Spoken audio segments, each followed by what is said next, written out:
ሰበር መረጃ አለኝ። እጅግ ለማመን የሚከብድ እውነትን የያዘ ዜናውን መላው ዓለምን ያስደነቀና ያነጋገረ ገሚሱንም በፍርሃት ያራደ ሚሊዮኖች የተቀባበሉት ነው። ከኒውክሌር በላይ ዓለማትን አውዳሚ ሲሉ ያደጉት ሀገራት ሚዲያዎች ጉዳዩን ተቀባብለውታል። ይህን ድንቅ መርሃ ግብር አዘጋጅቼ አቀርብላችኋለሁ። በቅድሚያ ግን ይህን ቤተሰብ ያልተቀላቀላችሁ አድማጭ ተመልካቾቻችን ሰብስክራይብ በማድረግ ይህን ቤተሰብ ተቀላቀሉ ስንል በአክብሮት እንጋብዛችኋለን።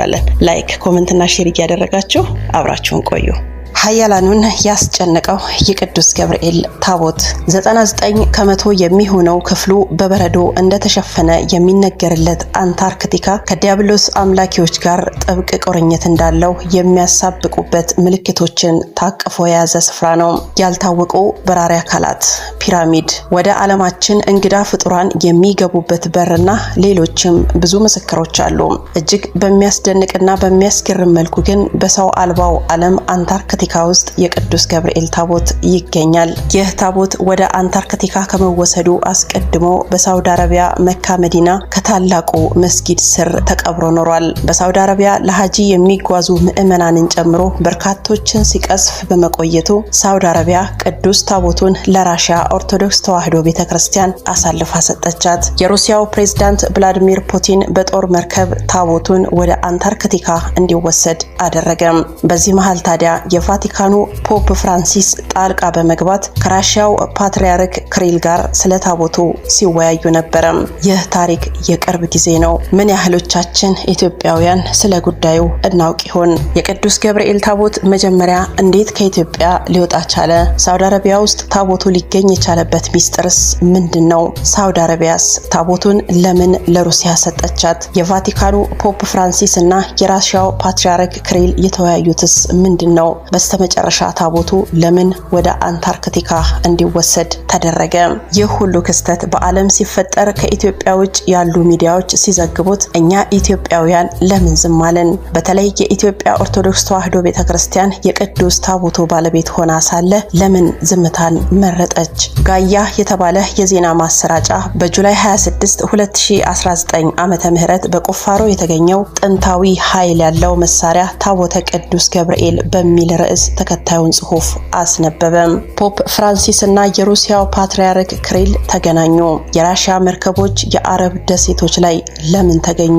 ለ1000 ዓመታት ያህል ተገናኝተው የማያውቁት ሁለት ተቋማት ማለትም ቫቲካንን እና የራሽያን ቤተክርስቲያን ምን እንዳደረጋቸው ብሎ ዜናው በእነዚህ ጥያቄዎች ዘገባውን ይጀምራል። ለእስልምና እምነት ተከታዮች የሰው ልጅ ሳይፈጠር በፊት በምድር መላእክቶች የሚያመልኩበት ስፍራ መካ ነው። ሁሉም ሙስሊም ሊረግጠውና ሐጂ ሊቀበልበት የሚገባ ስፍራ ነው። ቢያንስ አንድ ሙስሊም ይህን ስፍራ በህይወት ዘመኑ አንድ ጊዜ መርገጥ አለበት።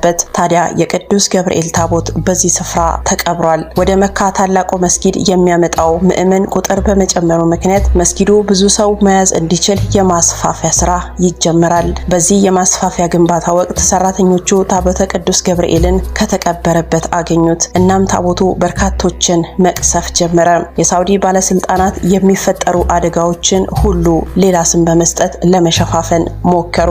ታቦቱ ወደ መካ የሃይማኖቱን ስርዓት ለመፈጸም የተሰበሰቡ ቁጥራቸው ወደ 5000 የሚጠጉ ምዕመናንን ቀዝፎ ገድሏል። ሳውዲ አረቢያ ይህንን ከባድ ክስተት በመደባበቅ ልታልፈው አልቻለችም። ይልቁንም ታቦቱ ለራሽያ ኦርቶዶክስ ቤተክርስቲያን እንዲሰጥ አደረገች። አሁን እዚህ ጋር ዋናው ጥያቄ እንዴት የቅዱስ ገብርኤል ታቦት ከኢትዮጵያ ሊወጣ ቻለ የሚለው ነው። በ15ኛው መቶ ክፍለ ዘመን በኢትዮጵያ ተነስቶ በርካታ አብያተ ክርስቲያናትንና ገዳማትን እንዳወደመ የሚነገርለት ግራኝ አህመድ እንደሚታወቀው ከጀርባው የነበረችው ቱርክ ናት። ቱርክ ለዚህ ሰው ገደብ የለሽ ድጋፍ በማድረግ የራሱን ኃይል እንዲያጠናክር አድርገዋለች። ግራኝ አህመድን በኢትዮጵያ ላይ ሲያስነሱት ከሰጡት ተልዕኮ መሃል ዋነኛው ታቦተ ጽዮንን ከኢትዮጵያ ሰርቆ ወደ መካ በመላክ ክርስትናን ከኢትዮጵያ ምድር ማጥፋት የሚለው እንደሆነ የታሪክ መዛግብት ይናገራሉ። ግራኝ አህመድ የቅዱስ ገብርኤልን ታቦት ሲያገኝ ታቦተ ጽዮንን ያገኘ መስሎት አሳልፎ እንደሰጣቸው ይነገራል። ምክንያቱም ታቦተ ገብርኤል በቅርጹ ታቦተ ጽዮንን ይመስል ነበርና ነው። የቅዱስ ገብርኤል ታቦት ብቻ ሳይሆን በጥንት ዘመን በአክሱም አካባቢ የሚገኙ ታቦቶች በሙሉ ከታቦተ ጽዮን ጋር ይመሳሰሉ ነበር። እንግሊዛውያን ዛፍህን መደበቅ ከፈለክ ደን ውስጥ ወስደህ ትከለው እንደሚሉት አባቶቻችንም ታቦተ ጽዮንን ለመጠበቅ ሲባል ብዙ ተመሳሳይ ታቦቶችን ይሰሩ ነበረ። እናም ግራኝ አህመድ ታቦተ ጽዮንን ያገኘ መስሎት የቅዱስ ገብርኤልን ታቦት ከኢትዮጵያ በመስረቅ ይሰጣቸዋል። አንዳንዶች እንደሚሉት ደግሞ ይህ ታቦት የናግራው ቅዱስ ገብርኤል ታቦት ነው ይላሉ። የናግራው ታቦተ ገብርኤል ማለት አጼ ካሌብ የመንን ለመውረር በሄዱ ጊዜ ይዘውት የዘመቱት ታቦት ማለት ነው። የግራኝ አህመድ ላኪዎች እነ ቱርክ ታቦተ ጽዮንን ለምን ይፈልጋሉ? መካ መዲና ታቦትን መቅበርስ ከእስልምና ጋር ምን የሚያገናኘው ነገር አለ? ለማንኛውም ከላይ ወደ ጀመርነው ጉዳያችን እንመለስ። ታቦቱ በሳውዲ አረቢያ እንደተገኘው ወደ እርሱ የሚቀርበውን ሁሉ መቅሰፍ ሲጀምርና ነገሩ እየከበደ ሲሄድ ሳውዲ ታቦቱን ከመካ ለማስወጣት የመሬት ውስጥ መንገድ አዘጋጀች። እንደ አውሮፓውያኑ አቆጣጠር በ2015 ዓመተ ምህረት በመሬት ውስጥ ማንም ሰው ሳያይና ሳይሰማ ታቦቱን ለማውጣት 15 ሰዎች ያሉት ቡድን ወደ ታቦቱ ተጋዘ። በዚያ ጊዜ ብርቱ ኃይል ከታቦቱ ወጥቶ የቀረቡትን 15 ሰዎች ገደላቸው። ከዚያ ኃይለኛ የሆነ መብረቃዊ ኃይል ከታቦቱ ወጥቶ የህንጻ መሳሪያ ክሬኑን ሰባብሮ እዚያ የነበሩ 107 ተጨማሪ ሰዎችን ገደለ። በጊዜው መካ በጨረር መሳሪያ እየተደበደበች ነው የሚል ዜና ተሰራጨ። ከመካ የሚነሱ ጨረሮችን የሚያሳዩ ከሳተላይት የተነሱ ምስሎች በድረ ገጾች በብዛት ተለቀቁ። ይህን የተመለከቱ ከ1 ሚሊዮን በላይ የሐጅ ተጓዦች ጉዟቸውን በመሰረዛቸው ከ2000 ዓመተ ምህረት ወዲህ ለመጀመሪያ ጊዜ የሐጅ ተሳላሚዎች ቁጥር ከ3 ሚሊዮን ወደ 2 ሚሊዮን ሊቀንሰው ቻለ። በየጊዜው ይወጡ የነበሩ የቪዲዮ ማስረጃዎች የዓለምን ህዝብ ግራ አጋቡት። በጊዜው ይበልጥ ግራ መጋባትን የፈጠረው የአደጋው መንስኤ ታቦተ ገብርኤልን ለማውጣት ሲሞክሩ እንደሆነ አስተማማኝ መረጃ አለኝ የሚለው የዴይሊ ሜል ዘገባ ነበረ።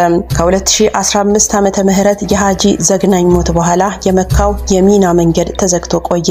ሳውዲ አረቢያም ሁሉም ነገር ከአቅሟ በላይ ሲሆን በቫቲካን አደራዳሪነት የሳውዲውን ግራንድ ሙፍቲ የሩሲያ አታሺዎች በካብሪክ ደሴት ተገናኝተው የሩሲያ ኦርቶዶክስ ቤተክርስቲያን የተሻሉ መናኝ ካህናት ስላሏት የሚያስፈልገውን ንጽህናም ስለሚኖራቸው የቅዱስ ገብርኤል ታቦትን እንድትወስድ ተጠየቀች። ከስምምነት ላይ ከደረሱ ከሳምንት በኋላ ካህናትን የጫነች የሩሲያ መርከብ ከአንታርክቲካ ወደ ሳውዲ ወደብ ተጉዛ ታቦተ ቅዱስ ገብርኤልን ወደ አንታርክቲካ አደረሰችው። የሩሲያ መርከብ አንታርክቲካ ከደረሰች የተወሰኑ ሳምንታት በኋላ የሩሲያው ፓትርያርክ ክሪል ወደ ስፍራው አቅንተዋል። ወደ አንታርክቲካ ከማቅናታቸው በፊት ግን ከቫቲካኑ ፖፕ ፍራንሲስ ጋር ስለ ታቦቱ መክረዋል። ታቦተ ቅዱስ ገብርኤል በዚያ በአንታርክቲካም ቢሆን መቅሰፉን ቆም ኤሪያ 51 በመባል የሚታወቀውን የራሽያን የምርምር ጣቢያ አፈራረሰው። የተወሰኑ ተመራማሪዎችን መግደሉም ተዘግቧል። በዚህ የቅርብ ጊዜ ታሪክ ውስጥ ትክክለኛ ምላሽ የሚያስፈልጋቸው ጥያቄዎች አሉ። አንደኛው ሳውዲ አረቢያ መጀመሪያ ታቦተ ጽዮንን ግራኝ አህመድ እንዲወስድላት ለምን ፈለገች? ሁለተኛ ሳውዲ አረቢያ ታቦቱ ለራሽያ ቤተክርስቲያን ስትሰጥ የቫቲካን ቤተክርስቲያን እንዴት በአደራዳሪነት ጣልቃ ልትገባ ቻለች? ሶስተኛ የቫቲካኑ ፖፕ ፍራንሲስ ከ1000 ዓመታት የሁለቱ ሃይማኖቶች ግንኙነት በኋላ ከራሽያው ፓትርያርክ ክሪል ጋር በታቦቱ ዙሪያ እንዲወያዩ ያደረጋቸው ምክንያት ምንድነው? አራተኛ ታቦቱ ወደ አንታርክቲካ ለምን ተወሰደ?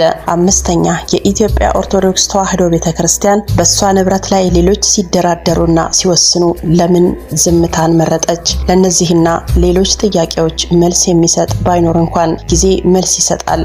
ታቦተ ቅዱስ ገብርኤልም ወደ ሀገሩ ኢትዮጵያ ይመለሳል። አሜን ይሁንልን፣ ይደረግልን። ውድ ቤተሰቦቻችን አብራችሁን ስለነበራችሁ እጅግ አድርገን እናመሰግናለን። ሐሳባችሁን አጋሩን። በቸር ቆዩን።